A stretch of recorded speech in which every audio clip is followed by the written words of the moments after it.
Oi, pessoal! Tranquilo?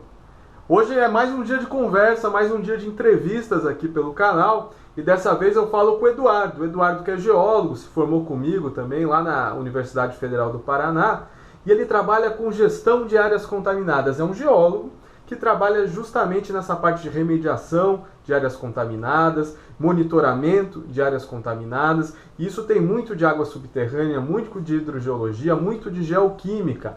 Ele vai contar um pouco da experiência dele, como ele chegou nessa área e como é o mercado de trabalho. Certamente vai ser útil aí para você que já atua nas geociências ou tem curiosidade para saber como que um geólogo, como que alguém da área ambiental pode trabalhar com áreas contaminadas. Certamente vai te ajudar muito a não só pensar no mercado de trabalho, mas também pensar como as áreas contaminadas fazem parte do nosso dia a dia e que a gente precisa resolver esse problema que é tão urgente. Tá bom? Aproveitem a conversa, deixem os comentários. Peço perdão pela qualidade do vídeo, porque às vezes, como foi uma transmissão online, por vezes a qualidade da imagem da webcam ficou um pouco ruim. Mas foquem no assunto, foquem no áudio, que é o mais importante, nas experiências que o Eduardo compartilhou com a gente aqui.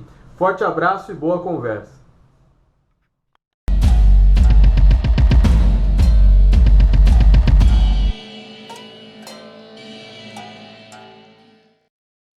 Oi, Eduardo, tudo bom?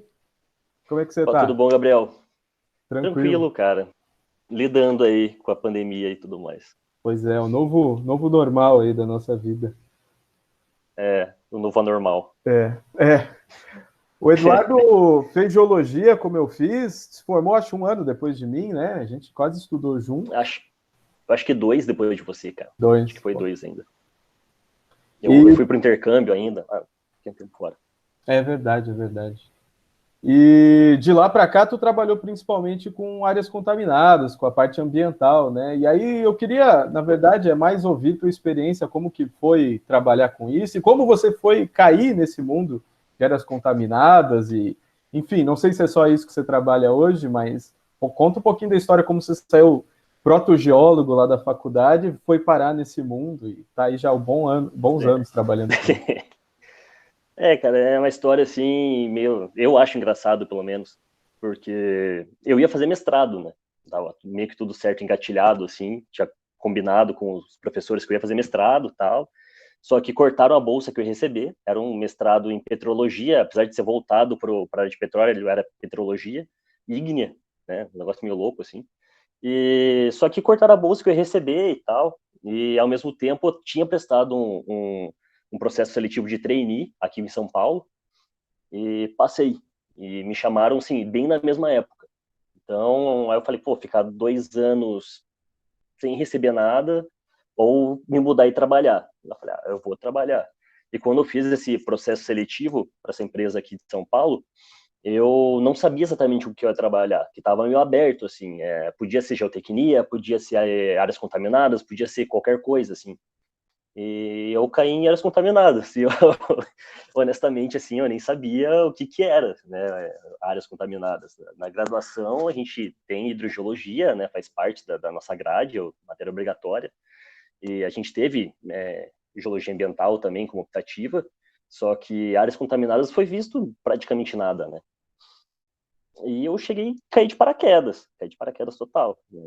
Quando eu cheguei aqui em São Paulo, fui trabalhar mesmo, aí eu fui descobrir o que que era um posto de monitoramento, fui descobrir o que que era o contaminante, como é que funciona, desse tipo, como ficar, como é que se investiga, e, assim, foi um mundo novo, né? Eu entrei de trainee lá e nesse, um ano de trainee que passou foi praticamente uma faculdade nova, né? Que é uma área, assim, que não é clássica na geologia, mas é uma área forte hoje, né? Tá empregando muita gente, principalmente nos estados de São Paulo e Rio de Janeiro, emprega muita gente, que os órgãos ambientais eles pegam mais pesado aqui.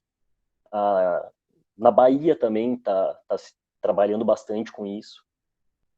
Santa Catarina começou agora também, a antiga Fátima, acho que virou IMA agora, se eu não me engano, fez um regulamento de áreas contaminadas também, então o negócio está crescendo.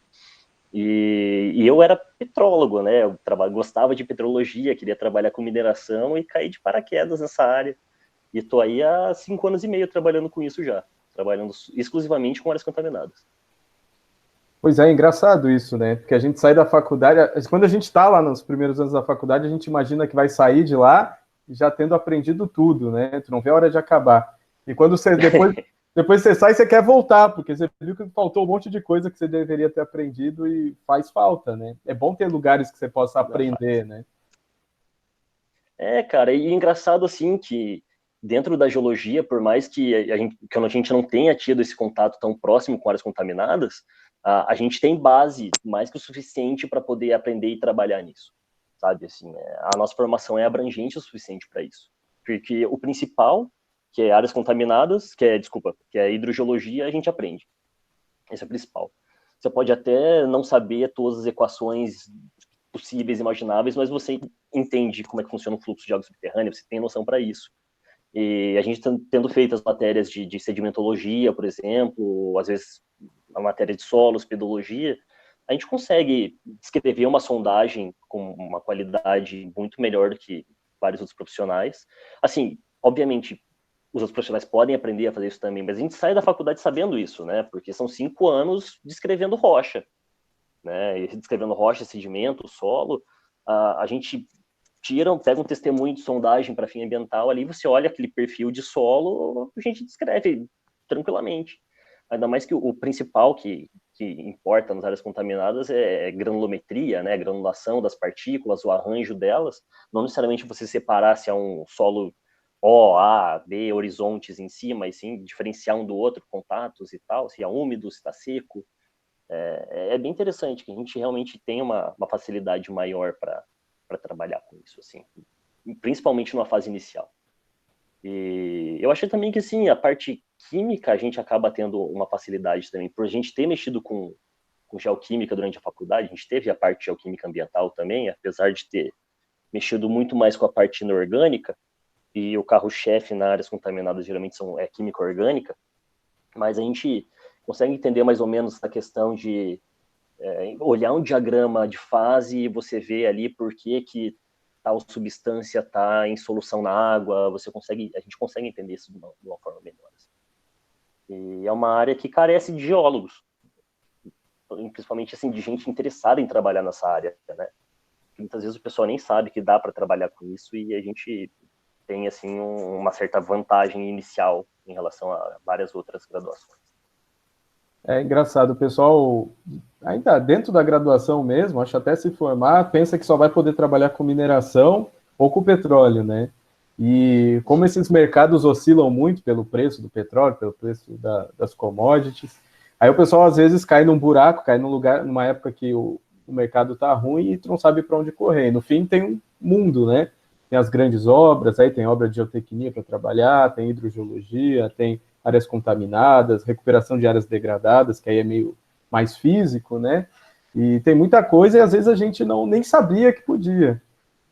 E o negócio que tu comentou que é legal, que a gente sai com uma bagagem e às vezes tu vai descrever uma sondagem. Na verdade, você tem que selecionar o que você aprendeu na faculdade e usar ali, porque tu aprendeu mais coisa do que precisa para a sondagem. Então Exatamente. não adianta você falar de geotectônica na descrição de sondagem. Então ali tu tem que ter foco. Então eu acho que o trabalho é muito mais lapidar e organizar as ideias do que qualquer outra coisa, né? É até engraçado que geralmente o pessoal, quando a gente começa a trabalhar com isso, assim, principalmente os engenheiros, eles chegam pra gente, assim, engenheiro ambiental, fala, pô, e aí, tinha moscovita nisso aí? Tinha feldspato? Porque, assim, eles não costumam descrever esse tipo de coisa, né? A gente coloca ali, você fala, você já descreve sedimentos imaturos, não sei o quê, você começa a colocar um monte de coisa. Cara, olha, mano, o que você colocou aqui? Eu nem sei o que quer dizer um sedimento imaturo. O que é um sedimento imaturo? É engraçado, que no fim das contas, o que importa mais para a gente nessa área, assim, é questão de classificação, não na classificação, mas de tamanho de partícula, arranjo de partícula, você dizer que você tem mais feldspato ou argilominerais no meio, para eles, assim, às vezes não faz tanto sentido, né?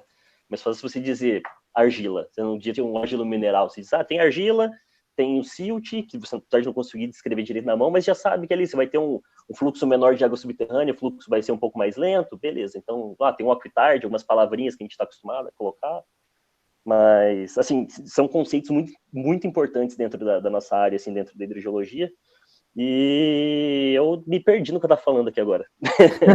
Eu me perdi, eu dei uma volta aqui, eu não sei parar. A gente estava falando de selecionar o conteúdo, que a gente vem com uma bagagem grande, na verdade a gente tem que ter foco para coisas mais simples, né? Até para se comunicar com outros profissionais, né? Porque no fim, sei lá, teu colega engenheiro só quer uma parte. Não adianta você falar que é um arco de ilha e blá blá blá, não, isso não interessa, quero saber. Isso com certeza. E a gente trabalha nessa área com equipe multidisciplinar, então a gente vai trabalhar com engenheiro civil, com biólogo, com geógrafo, com agrônomo, arquiteto, às vezes, engenheiro civil. Então, a gente vai trabalhar com muita gente, né? Técnico em meio ambiente, cientista ambiental. Eu conheci essa graduação, assim, atualmente, antigamente tinha, né, cientista ambiental pra caramba, antes da geologia realmente virar um curso. Aqui em São Paulo tem um curso de ciência ambiental. E você vai trabalhar com muita gente, então você tem que se comunicar de uma forma mais clara, assim, né? Mas também você não precisa abandonar o seu rigor técnico. Tem coisas que realmente você tem que usar o termo correto e você vai usar o termo correto. Você pode explicar, né, para as pessoas o que significa, explicar no seu texto, mas é importante usar o termo correto também. É isso aí. E, inclusive, o pessoal vai ficar meio bravo comigo, que eu estou puxando a sardinha para geologia pra caramba aqui. Algum amigo meu do trabalho vai olhar e falar, ó, o cara falando aqui que geólogo é melhor que todo mundo trabalha. Não é isso que eu estou dizendo. Estou dizendo que a gente consegue trabalhar bem nessa área. A bagagem que a gente vem ajuda, né? Nos ajuda a resolver as coisas rapidinho, um pouco mais fácil, né? Acho que travou aqui. Eu tô te ouvindo ainda. Que realmente travou, acho que o resto já tá ok, eu tava te vendo bem. Então tranquilo. E, cara, eu acho que uma coisa que todo mundo tem medo aí quando vai se formar ou quando vai escolher um curso, eu toda hora recebo mensagem disso, e aí, cara, né, dá para trabalhar? Com o que dá para trabalhar? Eu acho que é legal tu falar isso, que dá para trabalhar em outras áreas sem ser aquelas clássicas, né? E tu sente que cara. Nesses últimos anos aí a gente, né, o mercado estava meio esquisito, mas tu sente que, de modo geral, como que é a recepção assim, para trabalhar na área ambiental, para trabalhar em geologia ambiental, nas áreas contaminadas, etc. Tu acha que é boa? Tem sido boa, assim? Cara, é uma área que abriu muito as portas pra gente. Assim. Coisa de 10 anos atrás, praticamente ninguém ouvia falar de geólogo. Tinha muito pouco geólogo trabalhando nessa área. Aliás, tinha pouca gente trabalhando no geral nessa área, né? No Brasil. Era muito pouco desenvolvido a parte de áreas contaminadas uns 10 anos atrás. Tanto a parte de investigação e principalmente remediação de áreas contaminadas era algo que praticamente não se falava em remediação. E as duas áreas, tanto a investigação quanto a remediação, né, restauração de áreas contaminadas, tem geólogo trabalhando. Eu trabalho com os dois e tem bastante gente. E recém-formado entra também, tem assim, tantas empresas grandes que oferecem processo de trainee para entrar como recém-formado, mas tem empresas de porte menor também que absorve geólogo para trabalhar, assim, sem experiência mesmo. E tem gente que... Eu tenho estagiário de geologia, o pessoal entra durante a graduação para fazer estágio também. Infelizmente, estagiário não pode ir para campo com a gente, uma questão de legislação e tal, mas consegue absorver bastante, né?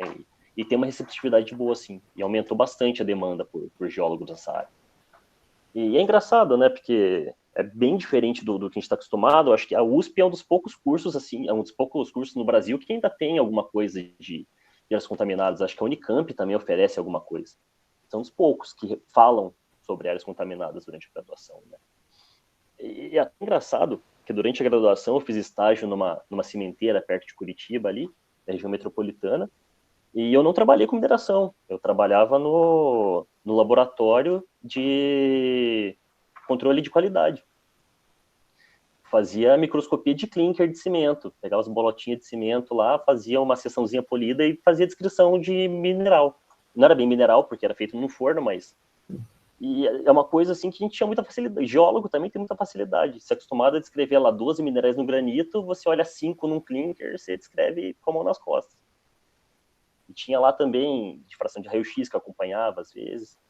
Tem várias áreas assim que não são clássicas, mas absorvem, né? Absorvem geólogo do mercado de trabalho. Na verdade é uma postura nossa até da gente se posicionar e assumir algumas posições que não são clássicas, né? Porque a gente ficar só esperando acontecer, ainda mais, né, esperando demandas e mercados se aquecerem, às vezes não dá tempo. O lance é tentar ser multitarefa Porque no fim é tudo geologia, né? Então, em algum ponto, Geologia. tudo cruza geologia, né? Então, não tem como fugir muito disso. Então tá, cara. E agora tu tá só... Oh, pode falar, pode falar. Não, eu só ia falar assim que mesmo dentro dessa parte de áreas contaminadas, eu falei bastante de hidrogeologia, mas não é só hidrogeologia, né? Tem a parte de geoquímica, que tem uma parte muito forte, que é importante. Quem sabe de programação também, gosta de programação, tem campo para trabalhar dentro das áreas contaminadas também. Tem muito software que você precisa saber de programação para usar com qualidade. E por mais que às vezes a gente acaba contratando gente que não tem muita experiência com áreas contaminadas, mas que manja de programação, por exemplo. Manja de geoquímica, às vezes a gente precisa. Tem pouco tempo aí, a empresa que eu trabalhava, a última, contratou uma moça que mexia com... Era microbiologia. Ela era formada em bioquímica, se eu não me engano, para mexer com remediação. E é interessante, cara. Tem bastante mercado, muito amplo e está absorvendo gente de formações diferentes. O processo em si de investigação de áreas contaminadas é muito parecido com o processo de prospecção mineral. Né? É muito parecido com a prospecção geoquímica, principalmente. É muito parecido. Então, a gente consegue fazer outras coisas. Com a base, tendo a base bem consolidada, por isso que é bom ter o básico, né? Tu tem que saber o básico, o conceito básico, as coisas básicas, porque depois, para aplicar, tu pode aplicar em qualquer coisa, né? Inclusive geotecnia. Geotecnia é uma área que, dentro das áreas contaminadas, tem bastante relevância. Tanto, esses tempos, a gente estava mexendo com um tipo de sondagem direcional, que era uma coisa muito usada, ainda é muito usada no petróleo, mas está começando a ser aplicado em áreas contaminadas, e você precisa saber geotecnia. Tem que saber geotecnia para saber se você pode furar embaixo do prédio que você está querendo furar. Você tem que entender algumas coisas. E tem técnicas de remediação que são geotécnicas, né? Tem soil mixing, você vai misturar o solo, você vai encapsular solo, entre outras coisas, com cimento. Então, é uma área bem multidisciplinar, assim. E às vezes, eu falei bastante, assim, absorção do recém-formado, mas não necessariamente recém-formado. Tem gente que é consolidado para as áreas e acaba migrando para as áreas contaminadas por demanda. Às vezes você precisa de um cara que é especialista em geotecnia, que acaba puxando um cara desse também. Isso é legal. Tá, é bom saber, é bom ampliar horizontes aí, né? E saber que dá para trabalhar em muitas áreas e pensar que tudo que está na nossa volta, de certa forma, está sendo influenciado aí pelos estudos ambientais, pelos estudos aí do meio físico, né? Tá bom, Eduardo, eu não vou te incomodar mais, eu acho que era só para a gente dar uma pincelada aí na área, e depois, qualquer dia, a gente vem com algum tema específico e a gente conversa com mais calma, tá bom? Boa. Eu começo a dar uma devagada também, eu começo a falar, eu não paro, né? Mas a gente marca outro dia e fala sobre uma coisa mais específica, assim, tranquilo. Obrigado pelo convite, cara. Nada. É que por videoconferência é meio ruim, porque tem esse delay. Um dia a gente grava conversando, aí fica mais fluido. Essa distância virtual atrapalha muito. Isso é uma coisa engraçada, você falou agora a palavra fluido. Fica mais fluido, porque não sei se você lembra da nossa professora que falava, não é fluido, você fala fluido, que fluido é o particípio passado do verbo fluir. Tem que usar a palavra fluido, não é fluido. Pô, será que eu fui contaminado por isso sem querer? Não lembro, cara. Eu acho que você foi. Cara, não lembra? Eu vou até falar aqui, foi a Cristina Pinto Coelho, ela falava isso sempre, eu lembro disso até hoje. Ela fala assim, não é o fluido de perfuração, é o fluido de perfuração, Eduardo. Então... e tudo que eu aprendi de petrografia e de mineralogia foi com ela, cara. Então, pô, legal. Bom lembrar disso também. Valeu, cara. Eu vou... Tchau. Eu vou desligar aqui a gravação, mas não sai daí. Continue aí. Pode deixar. Valeu. Valeu.